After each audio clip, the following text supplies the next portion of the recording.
Welcome to the Philosophemes channel.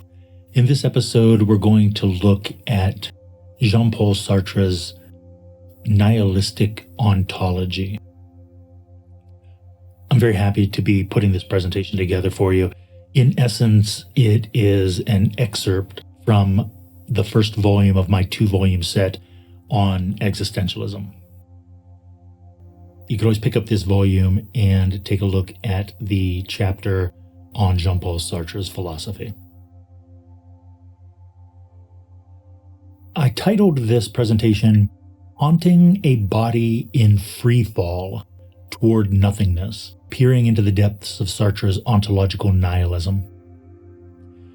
This notion of haunting a body, we're going to talk about this, of course, but this notion of haunting a body, I think that it quickly gives you an intuition of Sartre's ontology. I took a lot of time on that title. All right, so I've got this overview slide, but we can start off by asking this question. What does haunting a body mean? So, a faster, simpler way to understand Sartre's jargon concerning the for itself and the in itself. So when I started off this presentation, Sartre is notoriously difficult to understand. Being in nothingness is extremely difficult to understand. Sartre's ontology, it really does paint a kind of brilliant picture. So, when I still remember I was working on my master's degree, and I remember reading Being in Nothingness and just thinking to myself, what on earth is this guy talking about, right? Like, this is just mind-boggling stuff. I just was so attracted to Sartre's Being in Nothingness, so attracted to Sartre's ontology. So I want to say that there is something really beautiful in Sartre, and there's something very enjoyable in Sartre. Is Sartre my philosopher? No, he is not. Am I as impressed with Sartre now as I once was? No, I am not.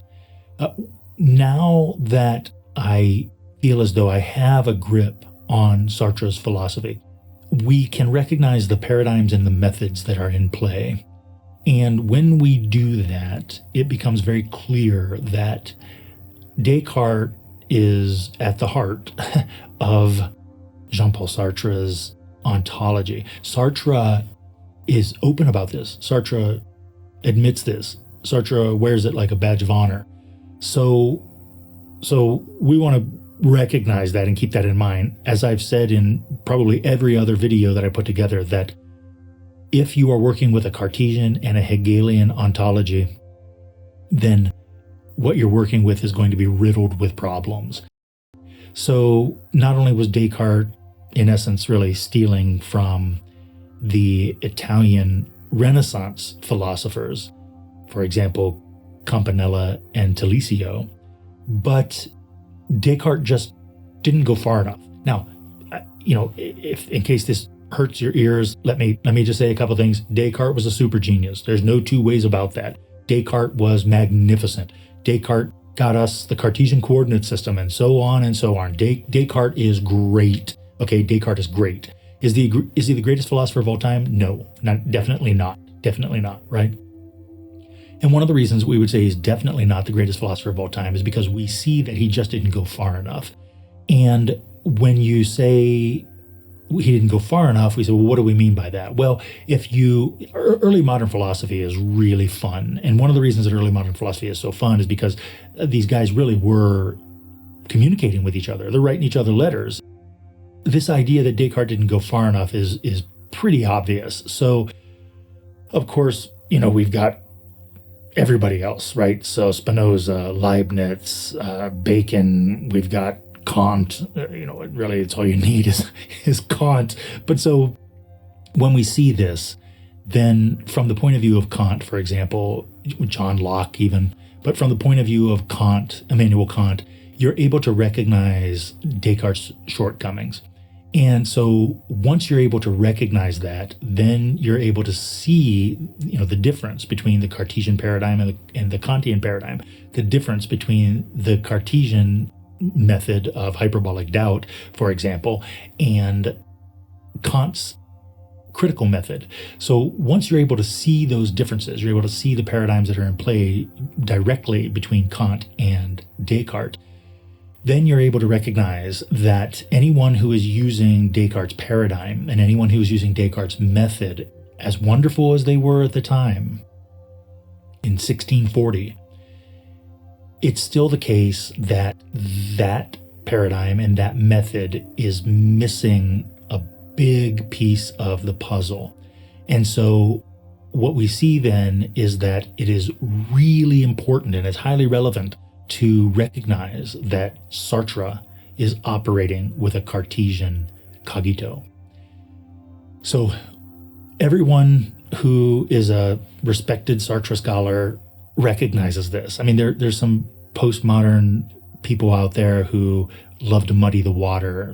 So there might be people out there who are trying to muddy the water. But if you look at Sartre, he himself was open and honest about this. If you look at the commentators on Sartre's philosophy, they are open and honest about this. I mean, this is not a secret. This is not something that's difficult to see or to understand. Okay, so once we recognize that, then we have to say, even though there is something beautifully complicated in Sartre's ontology, even though Sartre is a genius in his own right, that his ontology misses the mark of reality. His ontology falls short of reality. Now, there are plenty of people out there, for example, like Zizek, who would say something like, well, we don't care. We don't care that it misses the mark of reality. And that's fine. But here's my response to that. And that is that, so what you're really saying when you say that is that you are praising Sartre's ideas, not as a philosophy, but as a kind of literature. And that is, this seems to be the sort of winning critique of continental philosophy these days, that continental philosophy is literature, that continental philosophy is just, people saying interesting things for fun. And that's unfortunate. That is anyone who thinks that they've lost the thread, they've missed the boat. They don't understand what it is that they're talking about. So we need to win that back. We need to get that back for continental philosophy. We need to get back into this idea that there actually is a tradition to continental philosophy. And Descartes was participating in it himself, right? So, and there's clearly a sense in which Sartre is participating in this tradition. They've got the wrong angle. They've got the wrong point of view in regard to ontology. Hopefully that wasn't more words than what we needed, but I think that is relevant and helpful.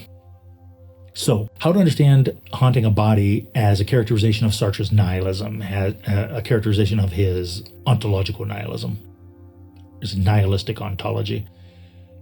There's 4 parts to this, and the first part is Sartre and Descartes' cogito. The second part is the haunted body in time.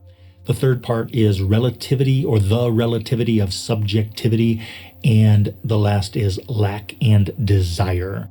Those are also that's the fourfold division that I also use in my book, What is Existentialism? So we'll take a look at that here. And then lastly, I think that's appropriate, as we finish out this idea of Sartre's ontology, it's appropriate to juxtapose it with Plato's dialogue, the Phaedo. Specifically in the Phaedo, Plato on what I call the quote-unquote poof, all gone theory of soul. Poof, all gone theory of soul. And that's this idea that, this has been around since at least the 80s in the mainstream, probably before that. But I recall from a very young age hearing this example, this idea that when we die, the way it was presented on television was There are psychologists who believe that when we die, it's just like unplugging a television. It's just like unplugging a television set. So there's something on the screen, and then suddenly there's nothing on the screen. And it's interesting to me, not surprising, but it's interesting to me that that theory of existence, that theory of the afterlife, that soteriological and ontological way of philosophizing has been around probably since before Plato, but it is found as one of the possible characterizations that's considered by Socrates in Plato's dialogue, the Phaedo. So it's important to juxtapose these here because in essence, that's what Sartre is saying. Something like the programming on the television, the programming that you're witnessing on the screen is merely haunting the circuitry of the body. And when the body dies, all of this disappears. Philosophemes. Radical materialism. We can characterize this very quickly, and that is every material body is a thing. I've been emphasizing these words with you all along because they function within Kant's ontology. So basically they are the terms that we use in transcendental philosophy. And it's extremely helpful if you're able to think in those terms. So every material body is a thing, body. Consciousness is not a material body.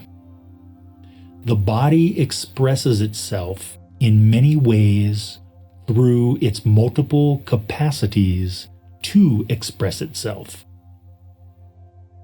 One of those ways is consciousness.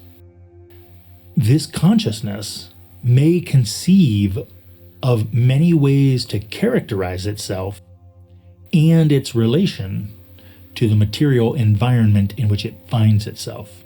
However, consciousness relates to being as an external entity.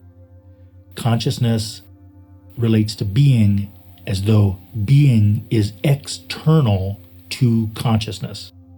So you're going to see, therefore, consciousness and the individualized consciousness that you take to be your subjectivity. Your individualized consciousness haunts the being that is individualized as your body. But your body, according to Sartre here, lacks the identity that you find in consciousness regarding it because consciousness is alienated from being.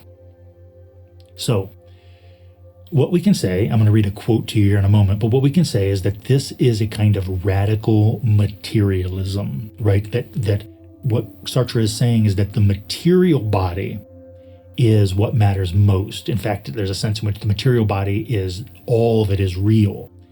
But consciousness, in a sense, is attempting to understand the material thing, the material body, the material reality. However, because material reality is external to consciousness, consciousness always relates to being, or the material being, the body. Consciousness always relates to it as something that is other, right? Consciousness is alienated from its material body. Now, if you understand that, you understand French philosophy for the most part. There are many French philosophers who steal from Sartre. In regard then to radical materialism, let's take a look at a quote by a secondary source, by a commentator on Sartre's Being and Nothingness, Sartre's ontology.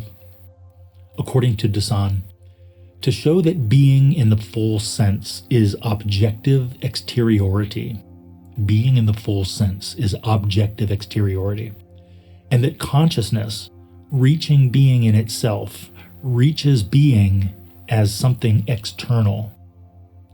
Consequently, subjectivity is nothing but emptiness of being in itself.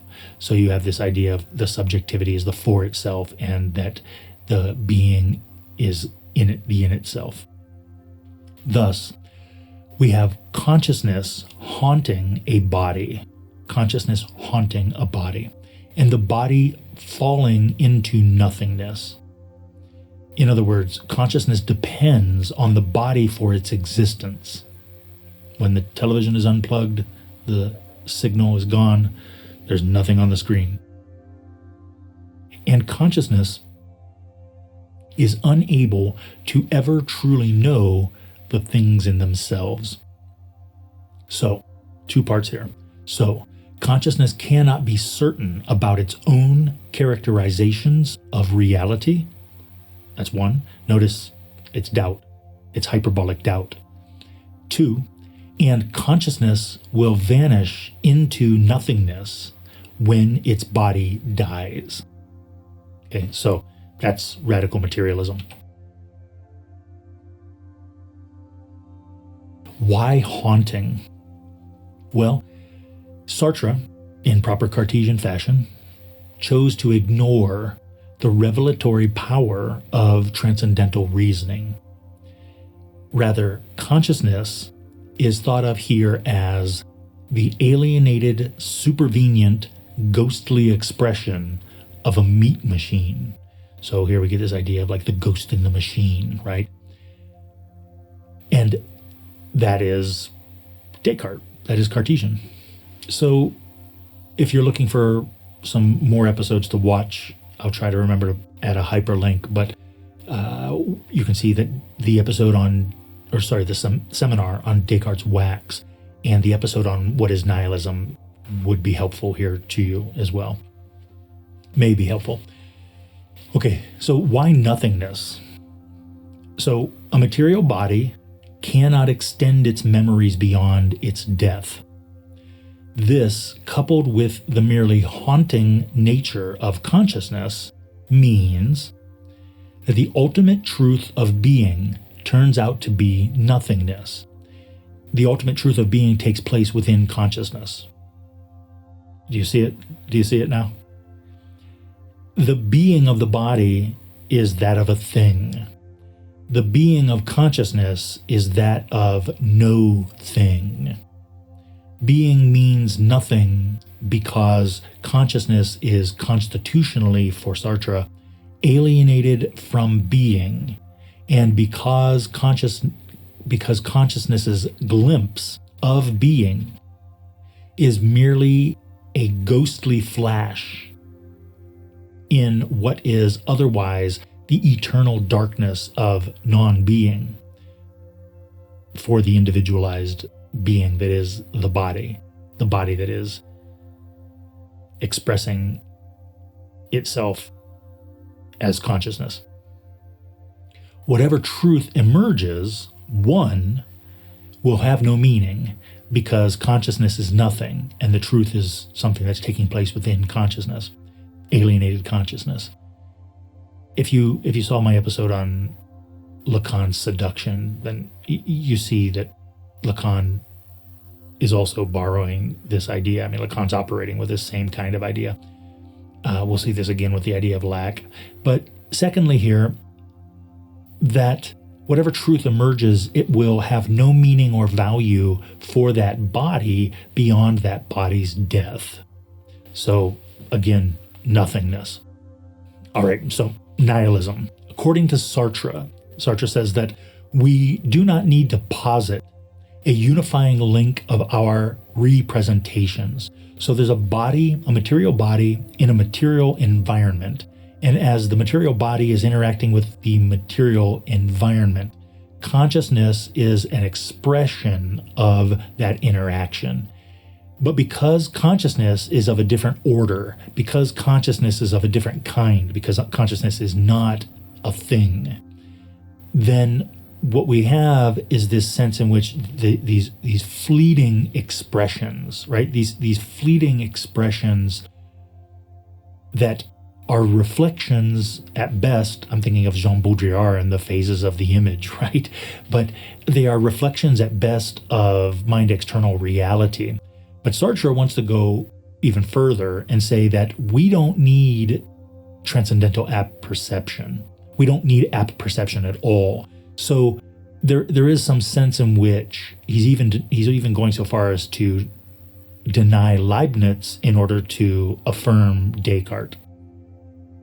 So Sartre is content with the idea that consciousness gains a mere passing and alienated awareness of being, that it just catches a glimpse of being, and even in that glimpse of being, it's alienated. Ultimately, this is the Cartesian legacy. When you look at the secondary sources in regard to Sartre, you'll see that they like to use this term, and I'm happy that they like to use this term because I think it's accurate and it functions as a nice mnemonic. So ultimately, this is the Cartesian legacy, but you can see how Lacan lifted this ontology of misrecognition from Sartre. Consciousness lacks the capacity to grasp being in itself.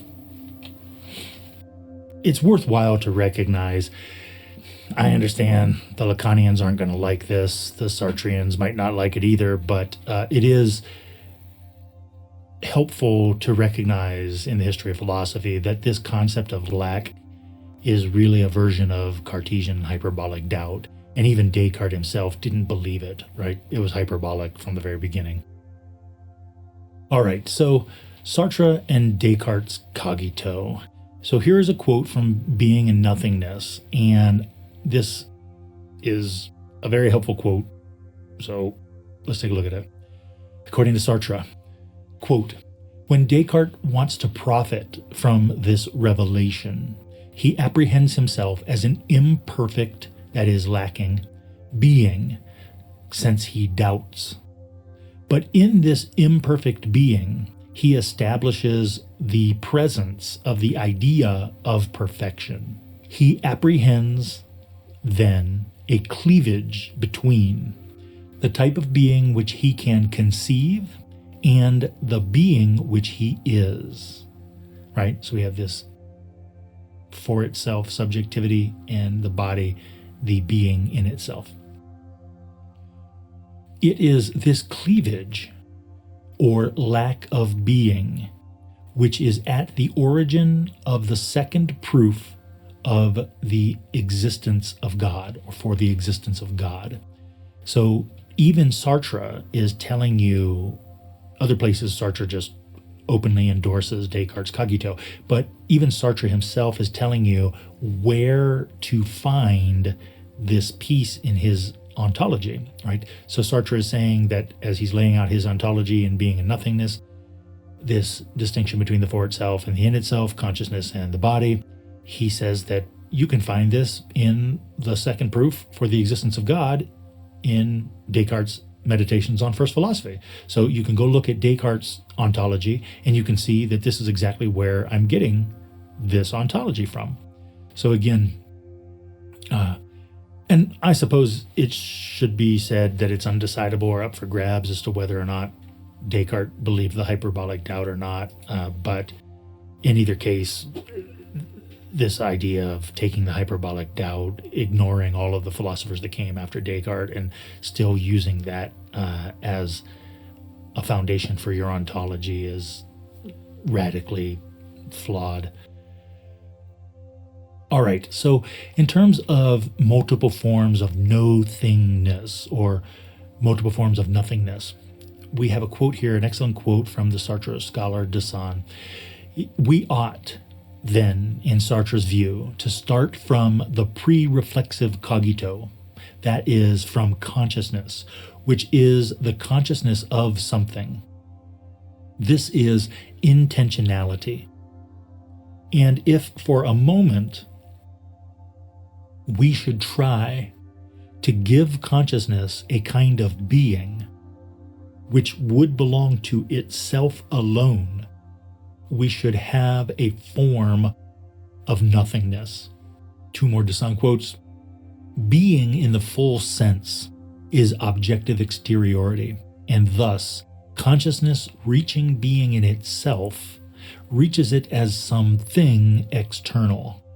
Consequently, subjectivity is nothing but emptiness of being in itself.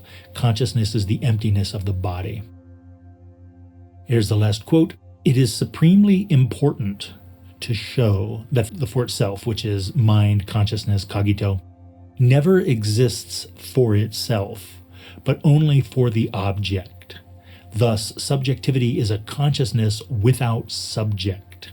So just so we're clear on this is not a new idea, but it is a deeper articulation of the same idea that we just looked at. So for example, what we're seeing here is this. A material body comes into contact with the material environment. When the material body comes into contact with the material environment, the body expresses itself as consciousness. But this consciousness is the emptiness. It's an empty expression of the body. It's within consciousness that we identify our subjectivity. It's within consciousness that we identify ourselves.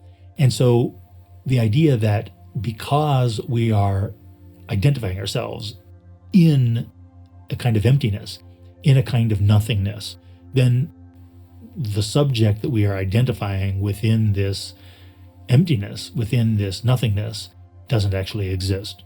So you have consciousness of a self. You have consciousness of your own subjectivity, but that awareness is taking place inside of a nothingness. That awareness is taking place inside of an emptiness, and it is a fleeting emptiness that, according to Sartre, that this conscious expression is not even linked in any way to the next conscious expression of the body. I mean, Sartre's wrong. I mean, that's highly problematic, but you can see how it follows from Descartes and Descartes' cogito, but it's an incorrect ontology. But that's okay. Let's keep going with Sartre's ontology so that we can see its beauty. And I think that when, there's a lot of Sartrean thinkers out there, there's a lot of Lacanian thinkers out there. There's a lot of people following these Frenchmen who really are bungling Descartes. And so if we can bring this to awareness and they can have a coherent understanding of the ontology that they're operating with, then it might be the case that they can abandon that ontology and get on the right path, right? Okay, so consciousness without subject. All right, lack and desire. So now we're talking about lack and desire. This is another form of nothingness. Okay, so this is a quote from Sartre in Being and Nothingness. He says, "The existence of desire as a human fact is sufficient to prove that human reality is a lack." Now, Sartre's tough, but this idea that because you desire something then reveals that you are lacking that thing, it doesn't cover all the ground that Sartre and some of these thinkers want it to cover. We'll see if maybe we can discuss that a little bit further, but I want to finish off this idea before we start to see where it can be expanded to. So here is a Desson quote. This is an excerpt from my book, What is Existentialism? The fact that mind, consciousness, cogito, the for itself, is a lack appears still more clearly in Sartre's consideration of desire. Desire is a lack of being, according to Sartre. All lack now is lack of being. All that lacks is lacking in ellipsis for ellipsis. This Desson includes these ellipses. This is one of the reasons why I put these things on a slide so you can see them. The for itself is constituted through the negation of a certain thing in order to be a certain way. Thus, by nature, the cogito, or consciousness in its pre-reflexive form, points to what it lacks, right? So think about this for a second. So consciousness is the empty expression of the body. Consciousness may attempt to characterize material reality. Consciousness may attempt to characterize the body. However, consciousness, because it is a different kind of being. Consciousness, when it expresses the being in itself, the material reality of the body, because it reaches it as something external objectivity. Consciousness lacks that external objectivity. I mean, this is really sophisticated stuff, but it's still wrong. But so consciousness lacks the being of the material body. And so here then we have this idea that the cogito points to what it lacks. This is high-level stuff, but ultimately not correct in my opinion. Too Cartesian, too Hegelian. So in sum then, a summary here, I try to put this together because this is heavy. It's heavy stuff, I recognize. So first we would say that consciousness is not satisfied merely to be conscious, right? Consciousness is not what it wants, so it's lacking. B, next. It misunderstands reality due to its alienation from being. Okay? This is because consciousness is lacking, it is nothingness. It's a form of nothingness. Second, it misunderstands reality due to its alienation, and so therefore it is a form of nothingness. C, or third here, its existence is contingent upon the external stimulation provoking it. And so therefore it is a form of nothingness. It is the emptiness of the body, emptiness of the material body. And then lastly, it does not persist through time. Sartre, we saw him explicitly stating that we do not need to posit some unifying entity between these expressions of consciousness, right? And so it doesn't even persist through time.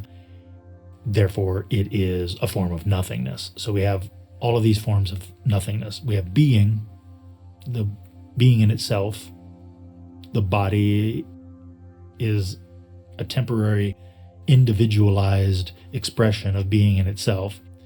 And then we have all these forms of nothingness that ultimately, for Sartre, function to give us some sort of an awareness of being. All right, so let's take a look then. How does this relate to Plato's dialogue, the Phaedo? And I really think that this is a valuable juxtaposition. So we see the poof all gone theory of soul in Plato's Phaedo. And in the Phaedo, Plato has Socrates say that you should sing a charm over a body that believes such a tale. On the one hand, like a brilliant pharmacon, this answer keeps the undecidability of the ontology in question intact. On the other hand, Plato clearly believed that how one talks to a body about to die, the Phaedo, of course, is the death of Socrates, the dialogue regarding the death of Socrates in which he drinks the hemlock. Plato clearly believed that how one talks to a body about to die can influence how that body experiences its transformation through death. So, by juxtaposing Sartre's ontology with Plato here, what we see is Plato using soteriology in a way to expose, in this juxtaposition, to expose the nihilism of Sartre's ontology. And what's so fascinating about this is that when you juxtapose these two ideas, these two theories, is that it forces you to ask a question to Sartre, something like this, right? It forces you to say, hey, Sartre, what is the value of this nothingness? And of course, Sartre is going to have to answer nothing. There is no value to it, right? Now, later on, when we get into good faith and bad faith and these types of things, then Sartre starts to develop a kind of perverted Kantian ethics that ultimately, we could say, situates him inside of existentialism. But this ontology is clearly nihilistic. And so if it's the case that, so here it is, right? Let's put it inside of Plato's dialogue. So Sartre shows up, you're on your deathbed, and Sartre shows up and says, you do realize that everything I'm saying right now is meaningless, and everything that you're thinking about what you did and what you're going to do and whether you're dying or whether you're not dying, it's all meaningless. When we say, well, thanks for stopping by, Sartre, but I was kind of hoping that I could talk to Plato before I die. I hope that this idea and this characterization of haunting a body in free fall toward nothingness helps you understand Sartre's nihilistic ontology. Thanks for being here. I'll see you in the future.